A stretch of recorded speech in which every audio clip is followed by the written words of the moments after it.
Hello guys, welcome to Sony online classes. आज की video में मैंने सब्जेक्ट ज्योग्राफी रखा है। इसका हम देखेंगे इम्पॉर्टेंट क्वेश्चंस एंड आंसर्स। वायुमंडल अनेक प्रकार की गैसों का मिश्रण है। पृथ्वी के नज़दीक वायुमंडल में मुख्यतः कौन सी गैस पाई जाती है? तो इसमें कौन से बहुत सारे गैसेस है, बट मेनली कौन सा है? तो नाइट्रोजन व ऑक्सीजन। नेक्स्ट, पृथ्वी के वायुमंडल में सर्वाधिक किस गैस का प्रतिशत है? बहुत सारी गैसेस है बट परसेंटेज किनकी ज़्यादा है? तो वह नाइट्रोजन, 78% है नाइट्रोजन। नेक्स्ट, वायुमंडल में ओजोन परत हमें किससे सुरक्षा प्रदान करती है? तो आंसर है अल्ट्रावायलेट रे से। नेक्स्ट, अधिकांश ओजोन गैस लगभग जो 90% है किस वायुमंडलीय परत में स्थित है? तो इसका आंसर है समताप मंडल। नेक्स्ट, समताप मंडल को जेट विमानों की उड़ान के लिए आदर्श माना जाता है। क्यों माना जाता है? क्योंकि इस परत में बादल और मौसमी घटनाएं नहीं होती, इस रीजन से। नेक्स्ट, वायुमंडल की सबसे निचली परत कौन सी है? टोटल इसकी जो 5 परत होती है, तो सबसे लास्ट वाला परत कौन सा? तो क्षोभ मंडल।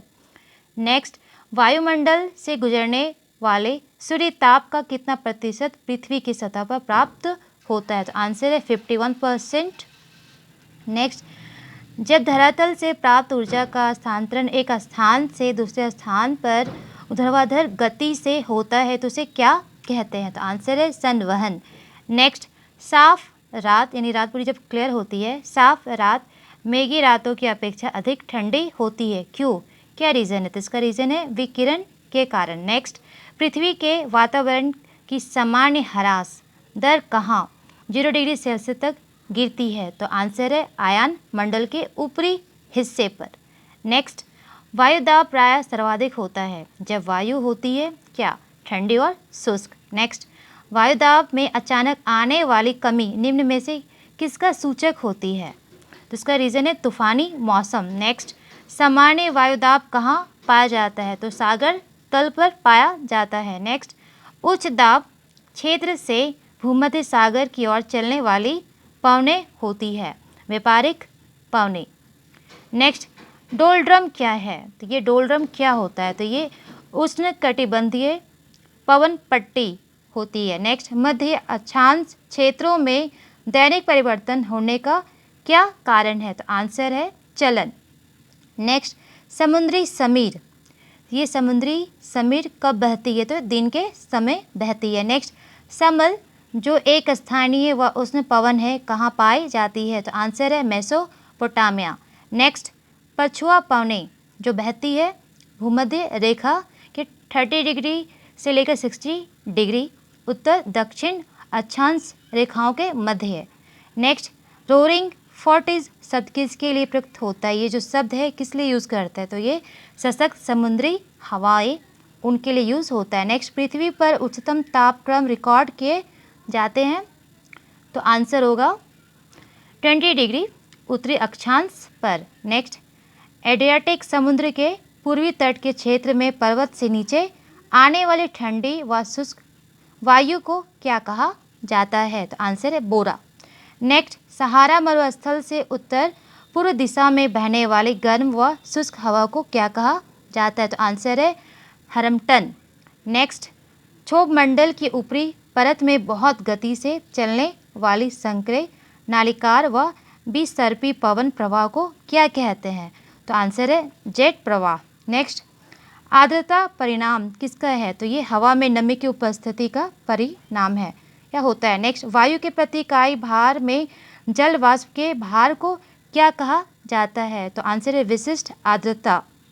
नेक्स्ट, वायुमंडल में नमी यानी आर्द्रता उसकी मात्रा मापने हेतु किस यंत्र का उपयोग किया जाता है? तो आंसर है हाइग्रोमीटर। नेक्स्ट, वायुमंडल की निचली परतों में एकत्रित धूल कण व धुएं के संघनित जल पिंडों को क्या कहा जाता है? तो आंसर है कोहरा। नेक्स्ट, सर्वाधिक ऊंचाई के बादल हैं प्रक्षाप स्तरीय।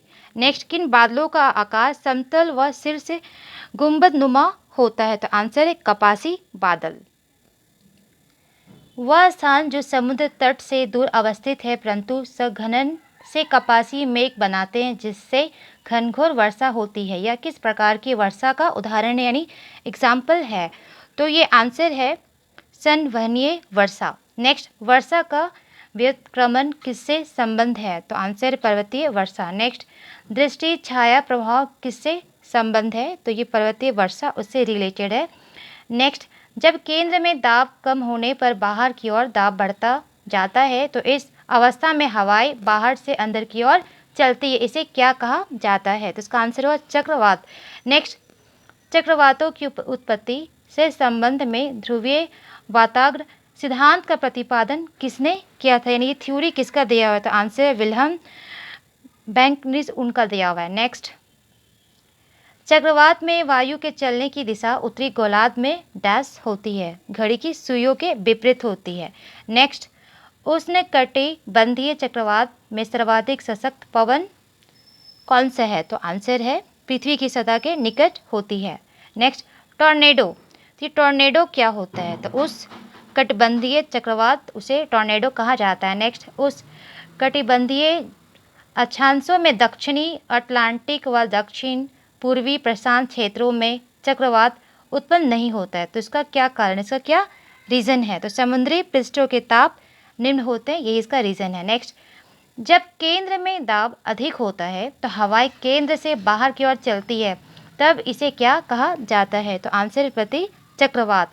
नेक्स्ट, सर्वाधिक प्रति चक्रवातों का निर्माण कहाँ होता है? तो उपोष्ण कटिबंधीय उच्च वायुदाब क्षेत्र में होता है। नेक्स्ट, किसी विस्तृत क्षेत्र की औसत मौसमी दशाओं में परिवर्तन को क्या कहा जाता है? तो आंसर है जलवायु। नेक्स्ट, किसी क्षेत्र की जलवायु को निर्धारित करने वाला मुख्य कारण कौन सा है? तो आंसर है अक्षांश। नेक्स्ट, उष्णकटिबंधीय वर्षा वन जलवायु प्रदेशों का विस्तार कहाँ कहाँ तक है? तो इसका आंसर है 0 डिग्री से 10 डिग्री उत्तरी दक्षिणी अक्षांश पेटियों के मध्य। नेक्स्ट, उष्णकटिबंधीय सवाना जलवायु का विस्तार कहाँ से कहाँ तक है? तो भूमध्य रेखा के दोनों और 10 डिग्री से लेकर 30 डिग्री सेल्सियस अक्षांश के मध्य। नेक्स्ट, उष्णकटिबंधीय सवाना जलवायु की मुख्य विशेषता क्या होती है? तो इसकी मुख्य विशेषता है कि बड़े बड़े घास के मैदान है यहाँ पे पाई जाती है। नेक्स्ट, कटीली झाड़ियाँ बबूल कैक्टस वनस्पतियाँ कहाँ पाई जाती है? तो आंसर है उपोष्ण व उष्णकटिबंधीय रेगिस्तानी जलवायु क्षेत्रों में पाई जाती है। नेक्स्ट, मध्य अक्षांशीय रेगिस्तानी जलवायु का विस्तार कहाँ से कहाँ तक है? तो उसका आंसर है 35 डिग्री टू 50 डिग्री उत्तरी दक्षिणी अक्षांश के मध्य पाया जाता है। नेक्स्ट, किस जलवायु क्षेत्र में शुष्क झाड़ियाँ जैतून आक्र व काक्र के वृक्ष अधिक मात्रा में मिलते हैं? तो आंसर है भूमध्य सागरीय जलवायु क्षेत्र में। नेक्स्ट है भूमध्य सागरीय जलवायु का विस्तार कहाँ से कहाँ तक है? तो उसका आंसर है 30 डिग्री टू 45 डिग्री उत्तर व दक्षिणी गोलार्ध के मध्य पाई जाती है। तो गाइज, ये ज्योग्राफी सब्जेक्ट से रिलेटेड इंपॉर्टेंट क्वेश्चंस आंसर्स हो गए कॉम्पिटेटिव एग्जाम्स के लिए। फिर मिलते हैं न्यू वीडियो में न्यू टॉपिक के साथ। जय हिंद।